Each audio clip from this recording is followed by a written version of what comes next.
All right, thank you. Appreciate it.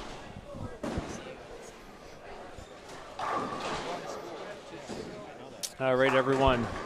Welcome back. Yankee Lanes in Keene, New Hampshire.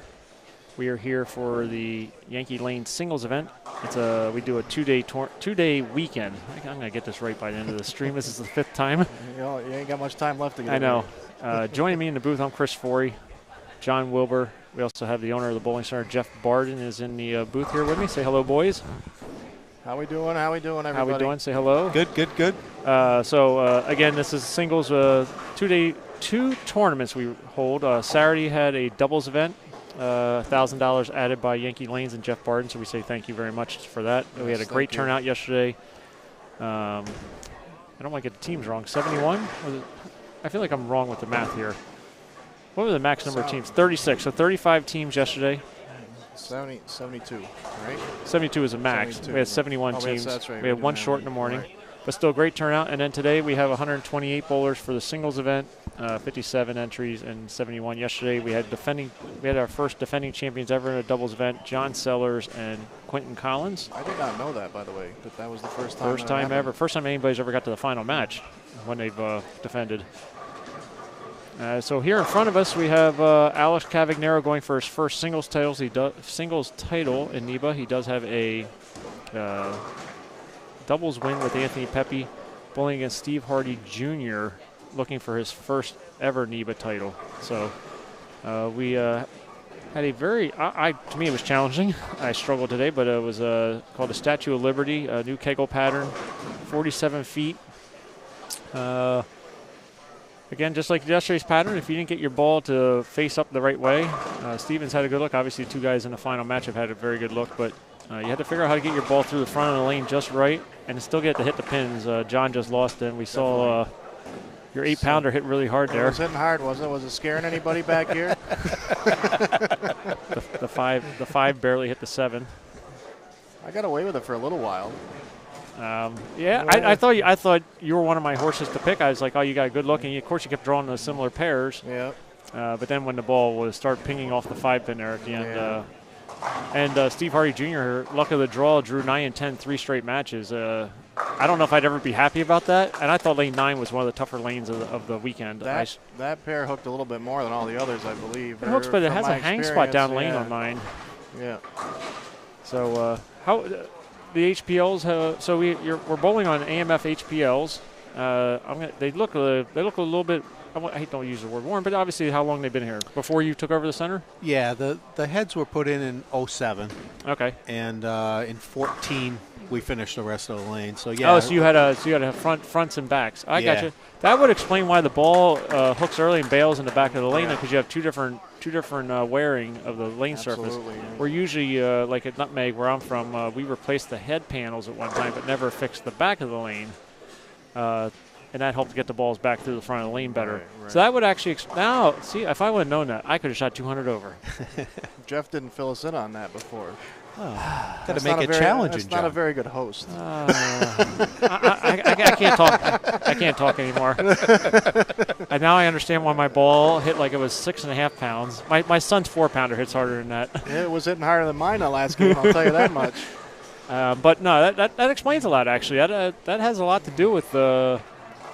But but like I said though, it's the scoring pace was medium to low, particularly today. Yesterday was medium. Alex pushing the 5 over. Yeah. And Alex has a very heavy roll in the ball. I've known Alex since he's about 12 years old, bowling-wise, and phenomenal game. I love Alex, watching him bowl. He throws the ball great, very smooth. The swing is very loose, and just got that nice little wrist snap in it, but no grabbing it at all. Just, there's no grabbing that release. Nothing. That's how you want to throw these bowling balls nowadays for sure. The real quick, if I'm not sure how many people are watching. I don't have my phone going, but if you are watching us on Facebook, please share the feed. We do know the feed's a little choppy. Unfortunately, the LTE service. We need to build a tower. Can you build? Can you build a tower? It's on my bucket list next year. Jeff can do We'll it. make If you that build a little bit tower, better. they will come.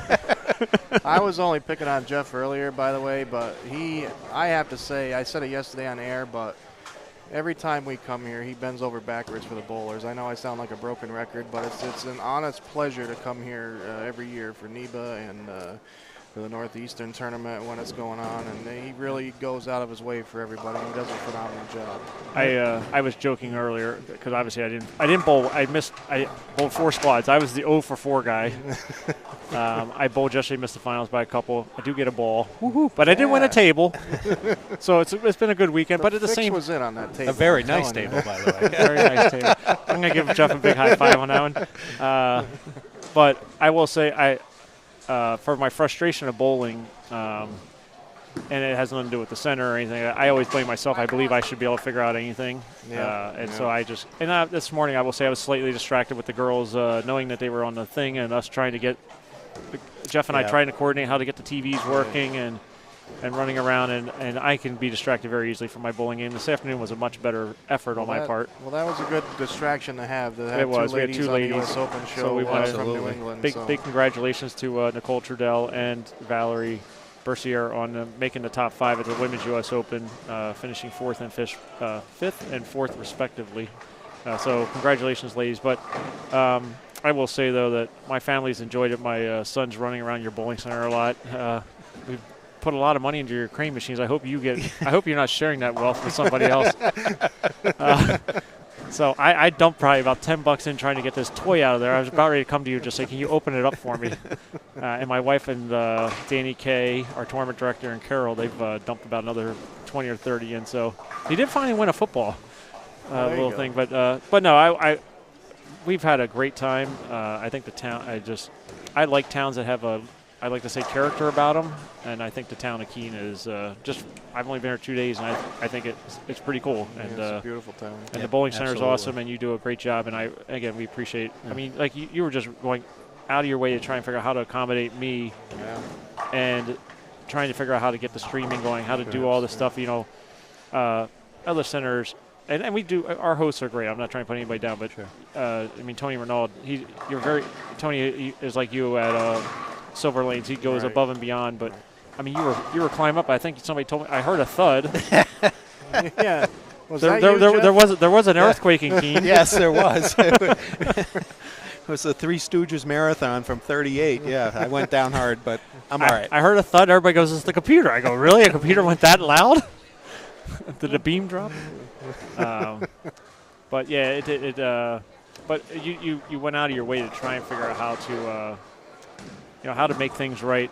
It was really, really cool to watch everybody piling in the front entrance here area and the bar, trying to watch the women bowl. Sure, and even with it not working, we had live feeding coming in, and we were announcing and telling everybody. So I had goosebumps just watching it. I mean, obviously obviously Nicole's a very good friend of mine and customer.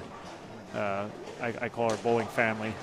So we have a great family of people from Buddy's Pro Shop where I'm at. But so yeah, it was an exciting day. Unfortunately, she didn't win, or win her match. But again, it was a great day for NEBA in general, and it just ties it all up. Absolutely.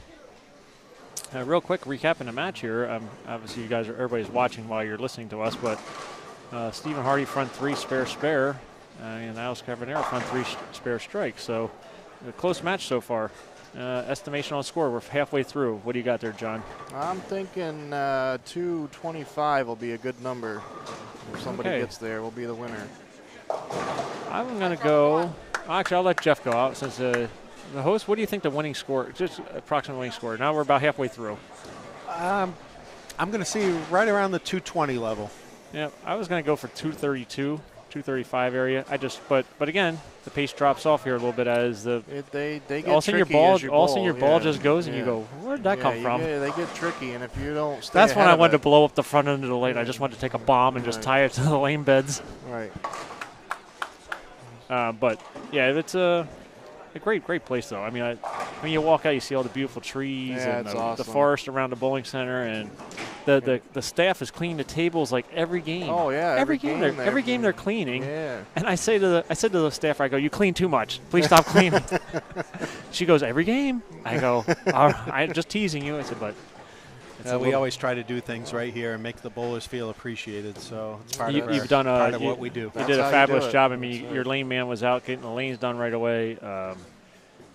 For those that had no NEBA, we generally Alex, and that, like you said, there brings the score down to the 230s and in 220s. And the lanes are so touchy. He didn't get that. He didn't throw that ball Like, bad. I was off by got a it in board. about an inch, and the ball just won't get down the lane the right way. Yep. But the difference in this NEBA compared to others this weekend, we changed the format a little bit. We go 4 games in qualifying because we have so many people on a pair. Yep. And we also strip and re-oil for each squad, so we try a little different squad equity. Generally speaking, when lanes are hard, you can bowl the second squad and you can put a better score up. If the lanes are easy, you bowl the second squad and you're not bowling as well because of how they transition here. What's pretty cool about today, the squad cut was within 3 pins of each other. That is, that's unusual. And actually. I really thought they played different the second squad and the first squad, and yesterday I thought the same thing happened. So They did yesterday. I didn't bowl the first squad today, so you were probably smart. I thought about sleeping in, honestly. I was going to sleep in. Jeff's giving me a hard time. He's teasing about money. I was going to back it. You know. Come on. Listen, I have to say, I wasn't even going to bowl today. I was so dejected from yesterday. I was yesterday was a long day. Dejection-wise, bowling-wise, I was pretty good about it, but I woke up this morning at like 6:45 to get ready, obviously with my son with me and everything, and my wife, Janine there. I was beat. I was on the phone. If anybody knows, Matt Dzikowicz, who works for me, flew to the U.S. Open. We got him on a flight yesterday, and when he got to D.C., he missed the connection flight, and when he got to the gate, they had the door closed, and they wouldn't let him on. Oh. And luckily, I'm a United, I'm a United card holder, I guess you would say, premier status. And I called them, and I'm like, you need to let him on the plane. He needs to get wherever he's going. And I fought with him for about an hour.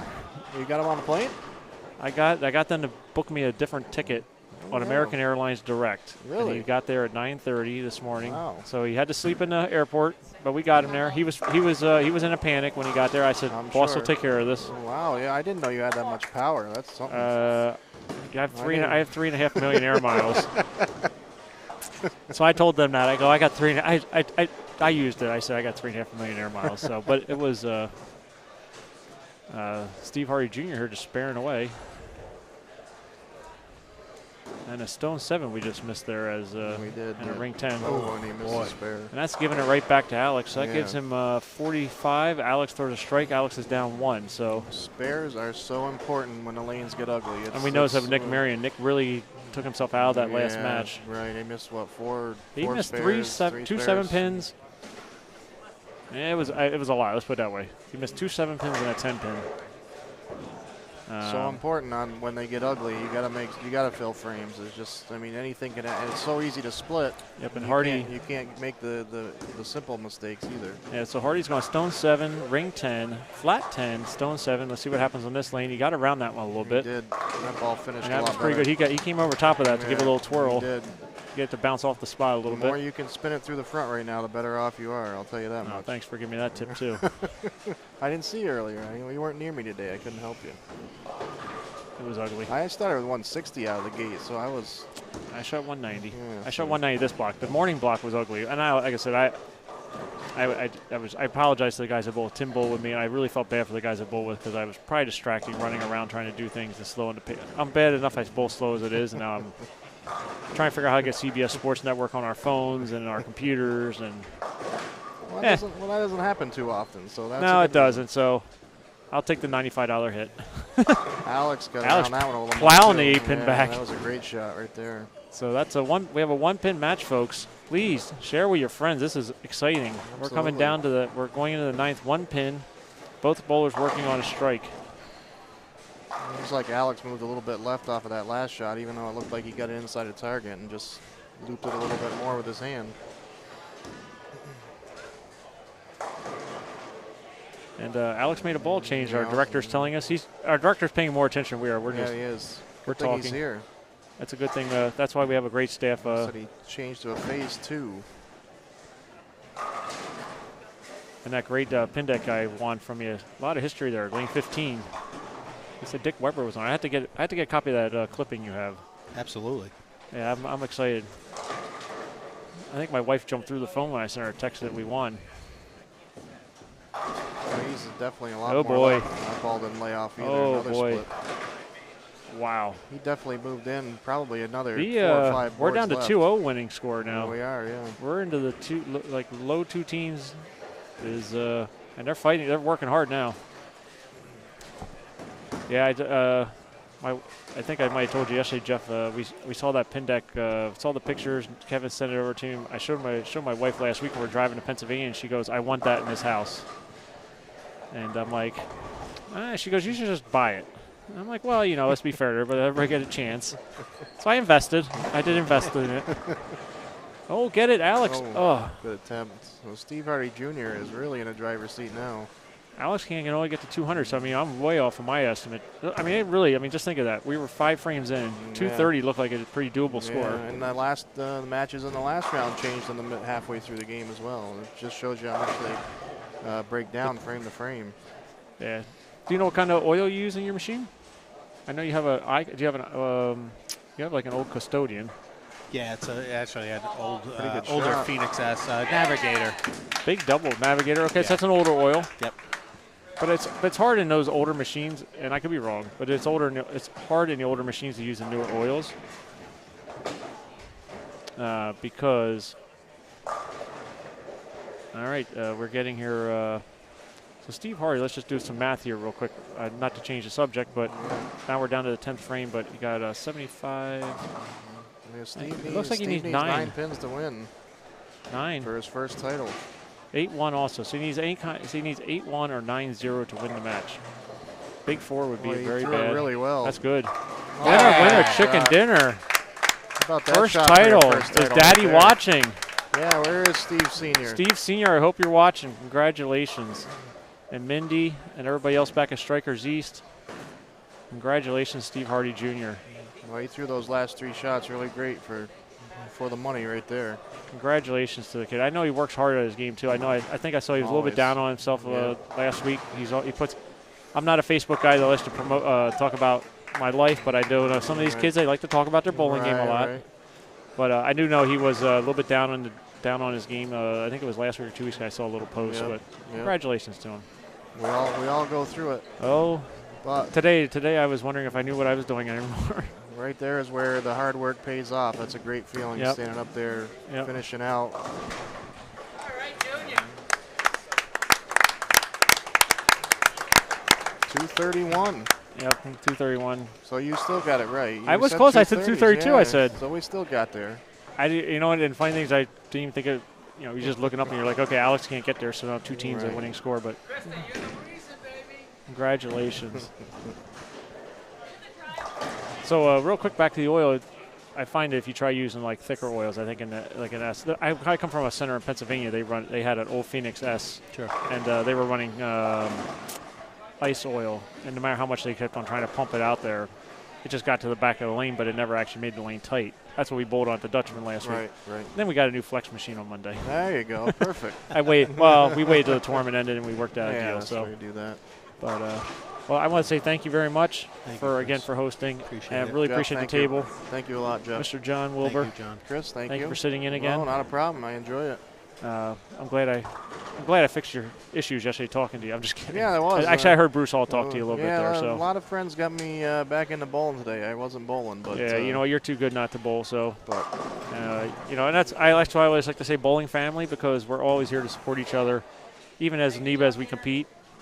That's a great thing about NEBA. We're all competitors, but at the same time, we're all family. That's right. Absolutely. That's what makes NEBA so unique. Absolutely. We're a club of close-knit people, even when we don't really know each other all that well. It's we traveled together last week to Pennsylvania for the first time, so I'll try and get up here for the Northeast tournament. Is it Northeast or New England? What do you call it? The Northeastern tournament, yeah. Okay, I apologize. But my goal is to try and get up here, in February, March. It's a little tough for me. That's obviously a crazy time of the year in the pro shop world, but Well, again, Chris and John, I just want to again reiterate how much NEBA means to me and our bowling center, and you guys coming here and the talent level that's brought here every year. It's amazing. Very, very much appreciated. Well, you guys make it enjoyable for sure. Yeah, I think you put on a great show. I mean, obviously the banner. I don't know if Tim can get a shot of the banner out there, but the great banner that you have out over top of the lanes is unbelievable. I mean, when I saw that, Violet and I talked about that, that right there just says a lot. Yeah, it tells us how much it means to you to have us here. So it really does, and it goes back. Group. I mean, we have a great crowd that stuck around. So we are going to try and talk to interview Stephen Hardy Jr. He's wandering around the building. Tim's going to try flagging him down. So again, thank you guys. Thank you, Chris. I appreciate it. And hopefully I can see you at the Hall of Fame dinner. If not, I'll see you when you deliver my table. Absolutely. Thank you very much, John. Thanks for sitting in, boys. Not a problem. Thank you. It was fun. And I'm going to try and get Steve Hardy Jr. in here. Yep.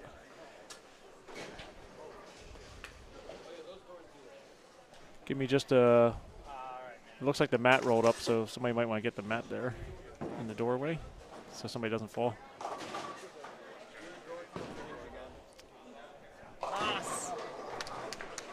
Stephen Hardy Jr., buddy, congratulations. Just need you to. All right, you're not on yet. All right, you should be able to hear me, no problem? Yep.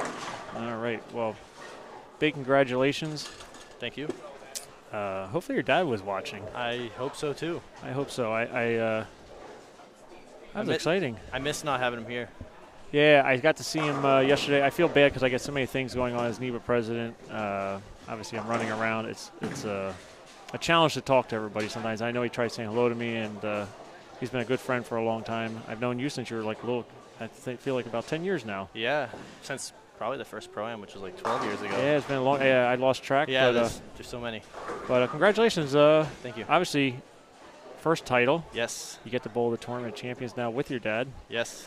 What ball were you throwing? That was an original Blue Vibe.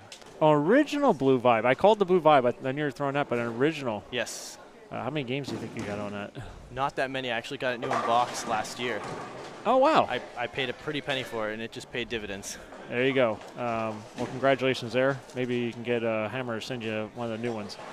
If I'm lucky. If you're lucky. But that was pretty unbelievable. Unbelievable experience there. Now, obviously, pair-to-pair was really tricky, and the lanes would change. But what did you think when you drew 9 and 10 3 straight times? I was really worried. 9 kept hooking a ton. It didn't stop hooking. I kept getting deeper and deeper. 10 was easy. I really didn't move too much on 10, but I had to keep getting deeper and deeper on 9.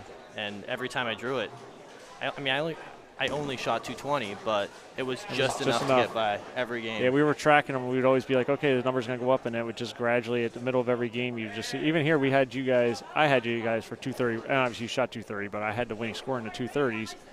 And then all of a sudden, it goes, Alex gets a couple bad breaks there, a split, 6, 7, 10, and the number starts dropping. That's what we noticed like all day. I mean, obviously I bowled. We noticed that obviously the lanes could just transition like that on you. Yeah. It could just go, and all of a sudden you just go through the face one shot or something. Yeah, it seemed like the front of the lane hooked so much Unbelievably fast. Oh, my God. And it was instant. And if you tried to get on top of it, it would hook even more. Yeah. But if you got inside too much, it never wanted to see the lane. Yeah, and I thought you made a great adjustment. This is what I noticed. You threw, if I remember correctly, you went like stone 7, 10, another flat 10, and another stone 7 in there. You had like 4 straight 9 counts. Then unfortunately you missed the one spare. Yep. But when you got back up on lane 13, it looked like you really tried to twirl a little bit more, get around it, get your hand around it more to get the ball to shape off the spot a little harder. Yeah, I didn't want to leave another flat 10. So that's what I noticed. So that's what you tried. Don't try to get her over. Because just at release, Wilbur and I were like, oh, he got around that. You came over top a little bit more, trying to get the ball to face up to kick off the track a little bit more. And that was a great play by you on that. Thank you. It's a little tricks that sometimes we notice sitting here. Good guesses. And it's like, I always say whenever you're winning or you're doing well, the guesses are right. Yeah, definitely. They definitely paid off today. When you're not bowling well, you're few frames behind in the guesses. But like I said, that was well played there on your part because over here on 9 and 10 you played a lot more fade back. Yes, there was a lot more push in the middle of the lane, especially 10. 9 had a lot more friction to the right that we could throw at, but if you got it there too soon, it went high. 10, you just had unlimited hold to the pocket there. 13 and 14 played similar to 10. And that was a low-scoring pair in all the rounds. Pretty much if anybody hit that pair during the match play rounds, they didn't advance. Biley advanced, and then he might have been the only person off of 13 and 14 until you won, obviously, with 230, but who actually got out of a round off that pair. Now, they only bowled 2 rounds previously. They bowled rounds 1 and 2, but he shot 214, and the next round nobody got off of there. So we were wondering what the scoring pace would be on that pair because they looked a little tricky from round 1 and 2. I felt all day it was just the hard part was getting the ball to the pocket the right way. No, thank you. That's why I'm sitting here with you. It wasn't, to me, it wasn't very hard to get to the pocket. It was a matter of it getting to the pocket the right way. Oh, absolutely. Absolutely. I mean, how we talked about this on every stream so far is that it was easy to get the ball. I mean, you knew the front of the lane hooked. Yep. And you knew you had a cliff to the right of 10. Mm-hmm. But if you didn't catch it just right in the track, if you caught the track too early, then your ball just super boomeranged. And I had that a lot. and then if you caught a little bit inside of that trying to play the fade back, I couldn't get the ball. I couldn't carry with the fade back. Like Wilbur bowled pretty good doing the fade back, and so did you on 9 and 10 a little bit there. But yeah, later in the day I think it played a little better. But when I was qualifying, every time I missed in it was flat 10. I flat 10, flat 8. I almost 8-10. I mean, they were tricky. Yep. Now when you bowled qualifying, what ball did you throw? I was throwing a gauntlet. Okay. Yeah, I threw a gauntlet, pin down, 500 on it, just to get it to fade up to the pocket, not really. All 4 games? Yes. Wow. That's pretty impressive because I tried throwing a dull ball in qualifying. It worked great game 1. Game 2 wasn't bad, but then once it just began to blow up in the front, I either had too much hook or just not enough down lane motion. Yeah, 3 and 4 got me a little tricked I heard out. lane 4 was burning a little bit. Lane 4 was all right. 3, the rack was a little tighter. Yeah, the head pin leaned a little bit on 3. Yeah, and I actually switched to the phobia for the 9th frame, or the 7th frame, 7th and 9th frame on 3. And I got a double there to shoot 220 and get in the number. Okay. And would you qualify with? Did you bowl the? I know you bowled this morning. Yeah, 80 okay, over. 880. That's and like I said, that was steady bowling. I mean, they weren't easy by any stretch of the imagination. So. No. But again, congratulations. Thank you very much. Share it with your family. Hopefully Absolutely. your father was watching, and even your sister. Yeah, my fiance was here with me. I think she was texting my sister the whole time. Congratulations on the engagement. Thank you. We're getting married in 4 weeks. Can't wait. Oh, you got a little spending money. Yeah, Vegas. Is that where you're going on your honeymoon? Are you getting married there? Yeah, we're going to get married. You're going to get married. The little chapel of love? No, we're going to Treasure Island. Treasure Island's a good place. We're upscaling it a little bit there. A little bit. All right. But congratulations. Thank you. And congratulations on the engagement and I'm a lucky bride guy. to be. Yeah, absolutely. Marriage is a great thing. And Russ, we need you. Russ. All right. If anybody wanted to see the inside of Russ's head, we just got an idea of what's inside there. Big emptiness. Yeah. All right, but thank you everybody for tuning in. Real quick, so you won't be around for the Silver Lanes event? I think I am. I don't know if I'll be able to make it though. It's August. All right, so we have August 26th. A couple of things I just need to go over with everybody. We have the Hall of Fame dinner coming up August 26th at the Gallery in Glastonbury. Tickets are still on sale. They're on sale till August 16th. $47 for adults, $20 for kids 10 and under. They starts at 5 o'clock. And then we also have the Hall of Fame Silver Lanes $55 NEBA weekend.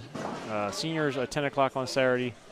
And on Sunday, we have the $55 event. So thank you very much for everybody watching, and Jeff Barden for hosting, and we will see you at Hall of Fame Silver Lanes.